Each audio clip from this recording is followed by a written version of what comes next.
Pride and Prejudice, Beyond Romance, Marriage, Class, and Austen's Enduring Critique. Hook and intro welcome discerning minds and curious souls to a journey back in time, not merely to witness a love story, but to unravel the intricate tapestry of a society that shaped it. Have you ever wondered what marriage truly meant in a world where love was often secondary to ledger books and social standing? What if the grand pronouncements of affection were just as much about securing a comfortable future as they were about matters of the heart? Today, we delve into Jane Austen's timeless masterpiece, Pride and Prejudice, to explore its biting social commentary, its astute observations on class, and its enduring message about finding genuine connection in a world obsessed with appearances. At its core, Pride and Prejudice is far more than a simple romance. It is a profound critique of 19th century English society, where the institution of marriage served as a crucial economic and social transaction, particularly for women. In an era when options for female independence were virtually non-existent, securing a good match was not merely desirable. It was often a matter of survival, dictating one's financial security, social respectability, and even daily comfort. Austen, with her characteristic wit and keen observation, invites us to look beyond the elegant balls and witty banter, revealing the often harsh realities beneath the glittering surface. The title itself, Pride and Prejudice, hints at the profound obstacles to true understanding and happiness. These are not just flaws in character, but reflections of a deeply stratified society where individuals were judged by their birth, their wealth, and their connections. Mr. Darcy's initial arrogance, born of his aristocratic pride, clashed with Elizabeth Bennet's quick judgment and prejudice, stemming from her independent spirit and disdain for snobbery. Their journey of overcoming these ingrained biases becomes a powerful metaphor for society's larger struggle to see beyond superficial distinctions and recognize true worth. In this video, we will dissect how Austen meticulously portrays the rigid class structure of Regency England, demonstrating how it dictated every aspect of social interaction, from seating arrangements at dinner to the very possibility of a romantic union.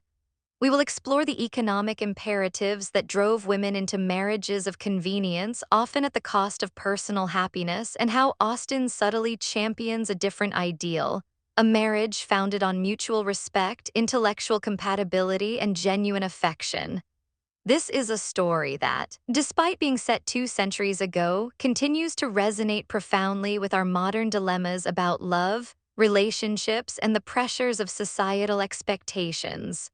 By the end of our discussion, you will not only have a deeper appreciation for the intricate plot and memorable characters of Pride and Prejudice, but also a clearer understanding of the sharp social commentary that underpins its enduring appeal. You will see how Austen, far from being a mere romantic novelist, was a shrewd observer and a subtle critic of her era, whose insights into human nature and societal dynamics remain remarkably relevant today. Prepare to challenge your own assumptions about love, class, and the pursuit of happiness. Context and background. To truly appreciate the genius of Jane Austen's Pride and Prejudice, we must first immerse ourselves in the world she meticulously crafted. Regency England. This period, roughly spanning from 1811 to 1820, was a fascinating time of transition, caught between the old aristocratic order and the burgeoning industrial age. It was a society defined by a strict social hierarchy, where one's birth, land ownership, and inherited wealth dictated their status, opportunities, and even the company they kept. At the pinnacle of this society were the aristocracy, often possessing vast estates and ancient titles. Below them were the landed gentry, a class to which the Bennet family belonged. While respectable, the gentry's financial stability could be precarious, as vividly demonstrated by the Bennet situation. Further down were professionals, merchants, and those engaged in trade who, despite potentially accumulating significant wealth, often lacked the inherited prestige of the gentry. This intricate system meant that social mobility was severely limited, and crossing class lines, particularly through marriage, was a monumental challenge, often met with suspicion and disapproval. For women in this era, the economic realities were particularly harsh, With virtually no avenues for independent income or professional careers, their primary route to financial security and social respectability was through marriage. A woman's education often focused on accomplishments like needlework, music, and drawing, designed to make her an attractive prospect in the marriage market, rather than to foster intellectual independence. Moreover, inheritance laws such as the infamous entailment of the Bennet estate meant that property often passed exclusively to male heirs, leaving daughters dependent on advantageous marriages to secure their future. This legal framework created immense pressure on families with multiple daughters like the Bennets to find suitable husbands. Jane Austen herself was a woman of the gentry class, living a relatively modest life as one of several daughters. Born in 1775 and living until 1817, she keenly observed the social dynamics, the intricate rituals of courtship, and the economic pressures faced by women of her time. Her personal experiences, though not directly autobiographical in her novels, deeply informed her nuanced portrayals of female characters navigating a restrictive society. She understood the delicate balance between personal desire and societal expectation, and her work often critiques these limitations with subtle irony and sharp wit. Now let us turn to the story of Pride and Prejudice itself. The novel introduces us to the Bennet family residing at Longbourn in Hertfordshire. Mr. Bennet is a rather detached, sarcastic gentleman whose estate, unfortunately, is entailed and will pass to a distant male relative, Mr. Collins, upon his death. This leaves his 5 daughters Jane, Elizabeth, Mary, Catherine, Kitty, and Lydia in a precarious financial situation, dependent on marrying well. Mrs. Bennet, their mother, is consumed by the single goal of finding husbands for her daughters, often displaying poor judgment and social impropriety in her desperate pursuit. The arrival of the wealthy and amiable Mr. Bingley at nearby Netherfield Park electrifies the neighborhood, particularly Mrs. Bennet. He is accompanied by his proud and aristocratic friend Mr. Darcy and his 2 snobbish sisters, Caroline and Louisa. At the first public assembly, Mr. Bingley is immediately attracted to the gentle and beautiful eldest Bennet daughter Jane, sparking a promising romance. However, Mr. Darcy, with his immense wealth and haughty demeanor, immediately makes an unfavorable impression. He famously declares Elizabeth Bennet tolerable but not handsome enough to tempt me, a remark that instantly ignites Elizabeth's sharp intellect and her prejudice against him. The plot thickens with the arrival of Mr. Collins, the insufferable cousin who is set to inherit Longbourn. Pompous and sycophantic, he proposes to Elizabeth largely out of a sense of duty, under the patronage of the formidable Lady Catherine de Bourgh, Mr. Darcy's aunt. Elizabeth, despite the financial security such a match would offer, firmly rejects him, refusing to marry a man she cannot respect or love. This act of defiance underscores her independent spirit and her refusal to compromise her values for social gain. In a stark contrast, Elizabeth's sensible and pragmatic friend, Charlotte Lucas, accepts Mr. Collins's subsequent proposal. Charlotte, at 27 and without a fortune, understands the harsh realities of her situation, stating candidly, "I am not romantic, you know, I never was, I ask only a comfortable home." Her marriage, though devoid of love, provides her with security and a respectable establishment, illustrating the difficult compromises many women were forced to make in that era. Meanwhile, a dashing militia officer, Mr. Wickham, arrives in Meryton. With his charming manners, he quickly wins the affections of the Bennet sisters, especially Elizabeth, to whom he fabricates a tale of injustice suffered at the hands of Mr. Darcy. Elizabeth, already prejudiced against Darcy, readily believes Wickham's story, further cementing her negative opinion of Darcy. This demonstrates the danger of judging on first impressions and persuasive rhetoric. As Jane's romance with Mr. Bingley progresses, it is abruptly interrupted when Bingley unexpectedly departs Netherfield, seemingly losing interest. Elizabeth suspects Mr. Darcy and Bingley's sisters are behind the separation, interfering due to Jane's lower social status. This perceived interference, along with Wickham's tales, fuels Elizabeth's growing resentment towards Darcy.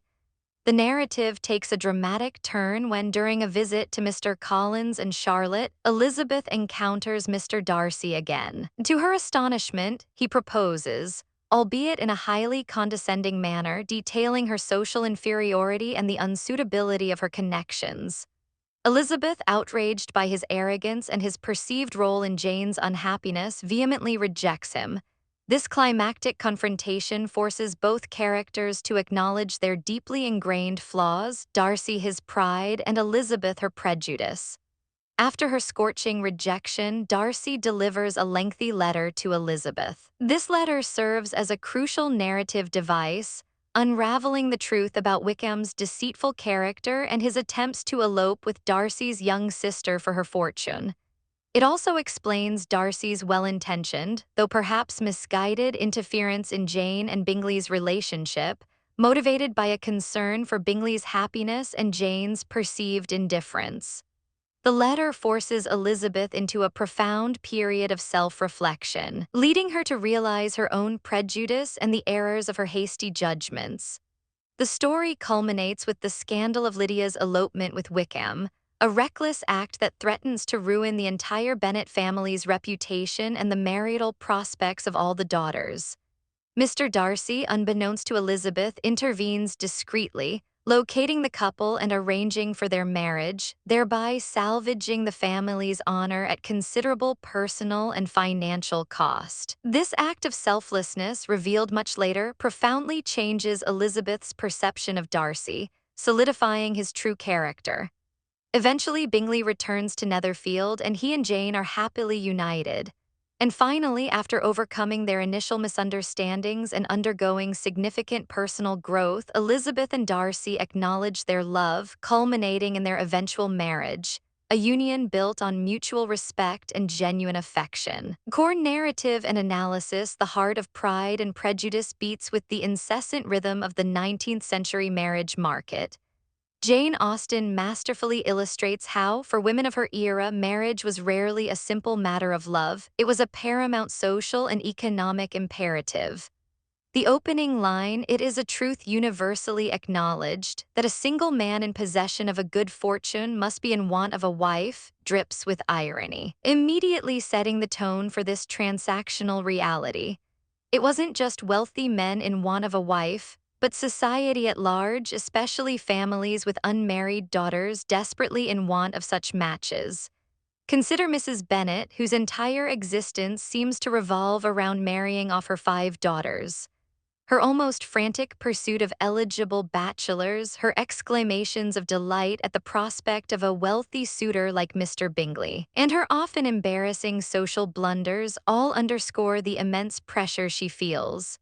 For her, a daughter's beauty is not so beautiful for nothing, but rather a valuable asset in securing an advantageous establishment.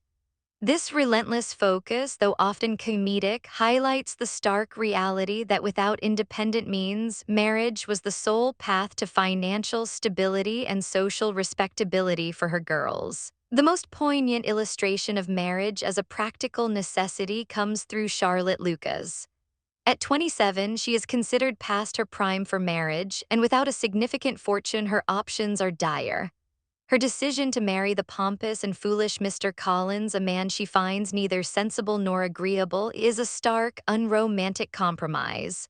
Her declaration, "I am not romantic, you know, I never was, I ask only a comfortable home," is not a sign of moral failing, but a pragmatic acknowledgement of her limited choices within the confines of her society.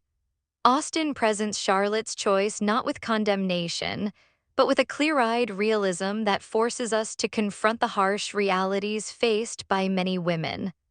Austen's critique extends deeply into the rigid class consciousness and snobbery that permeated Regency England. The novel meticulously details an intricate social hierarchy where individuals were constantly judged by their birth, their wealth, and their connections. Lady Catherine de Bourgh, Mr. Darcy's formidable aunt, embodies the extreme of this aristocratic hauteur. Her imperious pronouncements, her interrogations of Elizabeth about her family's income and connections, and her belief that her social superiority entitles her to dictate the lives of others, reveal a character blinded by her own elevated status. Her attempt to forbid Elizabeth from marrying Darcy is a direct challenge to social mobility and personal choice, rooted in an unshakable belief that rank is rank and must not be diluted. This class-based prejudice is also evident in characters like the Bingley sisters, Caroline and Louisa. Despite their brothers' geniality and wealth, they constantly display social climbing anxieties and snobbish disdain for the Bennets' lower social standing and perceived lack of propriety. They actively discourage Mr. Bingley's affection for Jane, believing her family to be without fortune, connection, or even any distinguished name, and therefore unsuitable. Their actions highlight how entrenched class biases could interfere with genuine affection and happiness. Mr. Darcy's initial pride is deeply intertwined with his class consciousness. His initial proposal to Elizabeth is a perfect storm of arrogance and condescension, where he paradoxically declares his love while simultaneously cataloging her social disadvantages. The inferiority of your rank, the inferiority of your connections. He struggles against his feelings, considering them a degrading entanglement for a man of his standing. This initial pride is not just a personal flaw, but a product of the societal system that instilled in him a belief in his inherent superiority based on birth and wealth. Elizabeth Bennet, on the other hand, embodies prejudice. Her initial strong negative impression of Darcy is fueled by his aloof demeanor, his perceived snobbery, and most significantly by the fabricated tales of injustice spun by the charming but deceitful Mr. Wickham. Wickham, a master manipulator, exploits Elizabeth's existing biases against Darcy, making her readily believe his false narrative. Her prejudice blinds her to Darcy's true character and his genuine actions, leading her to make hasty and often incorrect judgments based on surface appearances and second-hand gossip. The interplay of their pride and prejudice creates the central conflict of the novel and forms the core of Austen's subtle social critique. Both characters must embark on a journey of self-discovery, forced to confront their own biases and reevaluate their initial impressions. Darcy's pivotal letter to Elizabeth following her scathing rejection of his first proposal is a turning point. It meticulously details Wickham's true character, his opportunistic nature, and his attempts to elope with Darcy's young sister for her fortune. It also explains Darcy's well-intentioned, though perhaps overbearing, interference in Jane and Bingley's courtship, revealing his concern for Bingley's happiness and his misjudgment of Jane's seemingly indifferent affections. This letter acts as a mirror for Elizabeth. It shatters her preconceived notions and forces her to acknowledge her own errors in judgment, leading to the profound realization, "Till this moment I never knew myself." She recognizes how her pride in her own discernment and her eagerness to condemn Darcy, fueled by Wickham's charm, had led her astray. This moment of humility and self-awareness is crucial to her growth, transforming her prejudice into a more nuanced understanding. Darcy's transformation is equally significant. His pride is gradually dismantled through Elizabeth's fearless rebukes, his own self-reflection, and ultimately his selfless act of rescuing Lydia Bennet from scandal. Lydia's reckless elopement with Wickham, driven by superficial attraction and a lack of moral guidance, threatened to ruin the entire Bennet family's reputation and the marital prospects of all the daughters. Darcy's discreet intervention, arranging their marriage at considerable personal and financial cost, demonstrates a profound shift. He sacrifices his pride and reputation for Elizabeth's family's honor, showcasing a genuine affection and a sense of responsibility that transcends his former class-based arrogance. This act reveals a man of integrity and depth, rather than merely a man of wealth and status. Through Elizabeth and Darcy's evolving relationship, Austen champions an ideal of companionate marriage. This is a union based not on financial expediency, social status, or superficial attraction, but on mutual respect, intellectual compatibility, and genuine affection. Their journey is one of mutual understanding, where both protagonists learn to look beyond external appearances and societal labels to recognize each other's true character and merits. Their spirited debates, their witty exchanges, and their eventual deep understanding demonstrate a partnership of equals, a stark contrast to the transactional nature of many contemporary unions. This ideal is further contrasted with other relationships in the novel. While Jane Bennet and Mr. Bingley's love is sweet and genuine, it lacks the intellectual depth and fiery spirit of Elizabeth and Darcy's.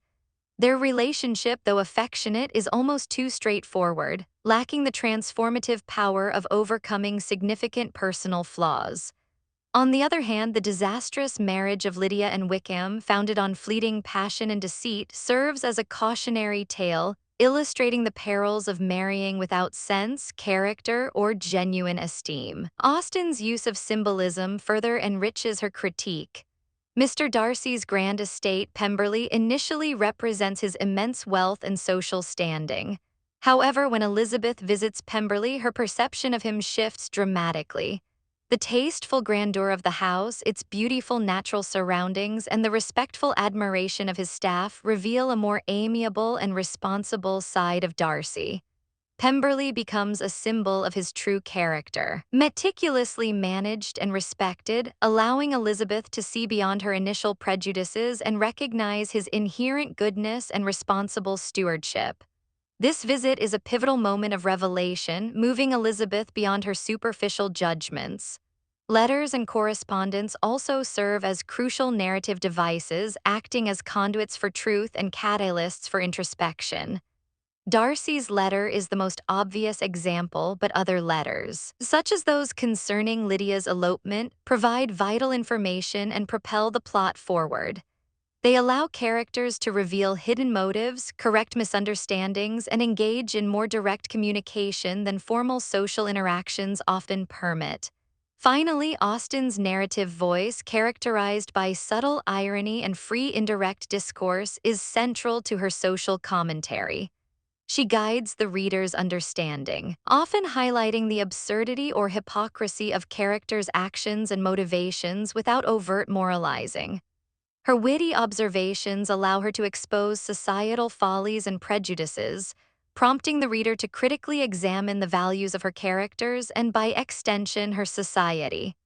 This narrative sophistication allows her critique to be both sharp and subtly subversive, embedding her message within the seemingly lighthearted narrative of courtship and marriage. Deep insight and reflection, the enduring appeal of Pride and Prejudice lies not just in its charming love story, but in its profound philosophical and humanistic implications that transcend the Regency era and resonate deeply with contemporary society.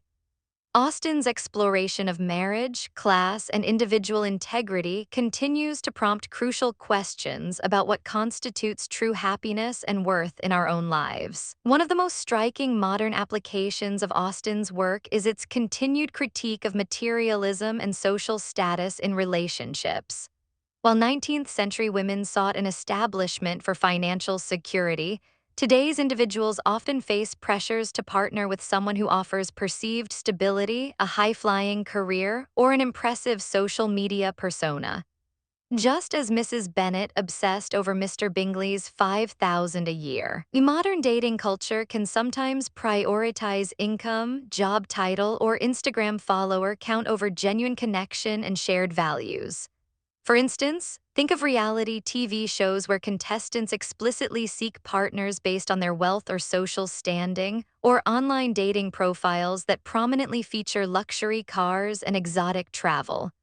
These scenarios echo the transactional nature of marriage Austen critiqued, albeit with different superficial markers. The novel's exploration of prejudice and first impressions is timeless.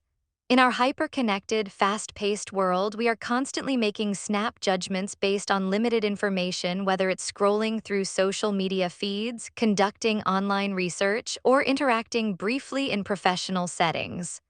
Elizabeth's initial misjudgment of Darcy, fueled by Wickham's charm and her own biases, serves as a powerful cautionary tale against relying on superficial appearances or second-hand information. This is particularly relevant in the age of viral content and echo chambers, where initial impressions can quickly solidify into unshakable prejudices, making it challenging to revise our views even when presented with contradictory evidence. Furthermore, Pride and Prejudice offers profound insights into individual agency and navigating societal expectations. Elizabeth Bennet's refusal to marry Mr. Collins, despite the immense societal pressure and the financial security it would offer, is a powerful act of defiance. It champions the importance of personal integrity and the courage to pursue authentic happiness, even if it means challenging conventional wisdom. In a world where career paths, lifestyle choices, and even relationship milestones are often dictated by external pressures or trending norms, Elizabeth's journey encourages us to reflect on our own values and make choices that align with our true selves, rather than simply conforming to what is expected. This can be seen in young people choosing unconventional careers despite family pressure, or individuals prioritizing personal well-being over societal benchmarks of success. The novel also illuminates the subtle dynamics of social hierarchies and inequality.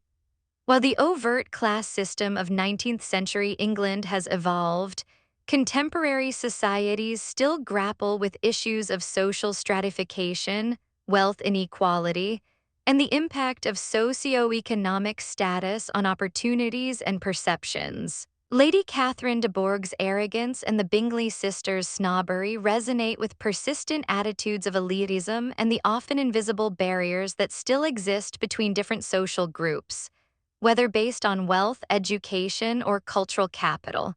For example, discussions around old money versus new money, or the implicit biases in hiring practices based on educational institutions or social networks, reflect the enduring influence of perceived rank and connections.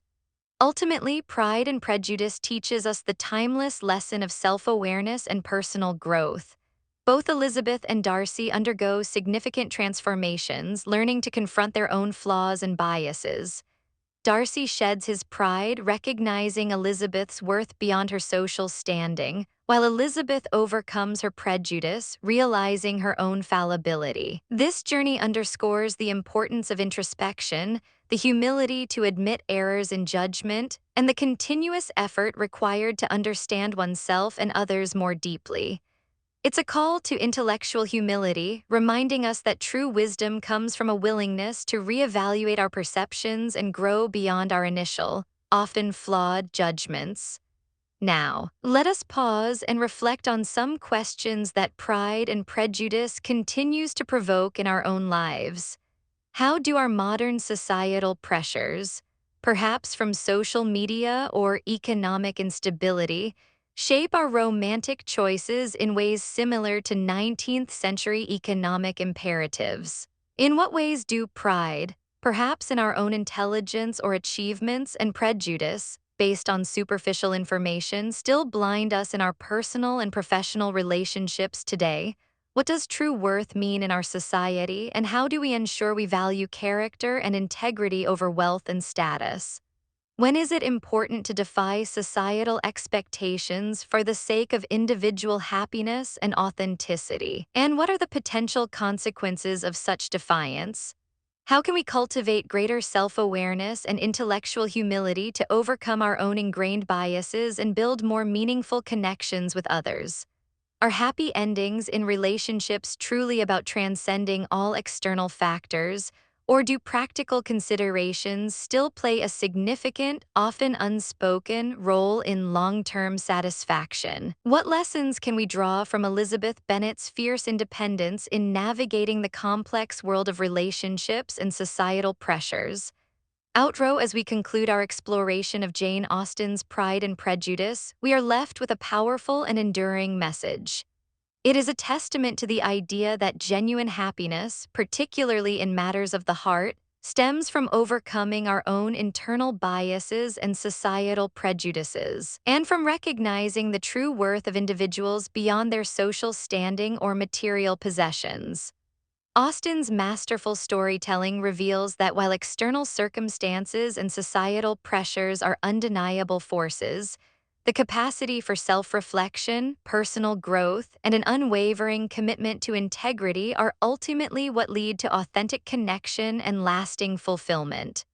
The novel remains a brilliant social critique, a vivid snapshot of 19th century English society, and a timeless guide to understanding human nature. Its lessons about the intricate dance between love, money, and class continue to echo in our modern lives, inviting us to examine our own judgments, our own aspirations, and the true foundations of our most cherished relationships. If this journey through Austen's world has sparked your curiosity, I invite you to delve deeper into these fascinating themes. Consider exploring other works by Jane Austen. Dive into Sense and Sensibility, which further explores the balance between reason and emotion in matters of love and finance, or Emma, a brilliant study of social class, matchmaking, and self-delusion. Each offers a unique lens into her profound understanding of human nature and societal dynamics.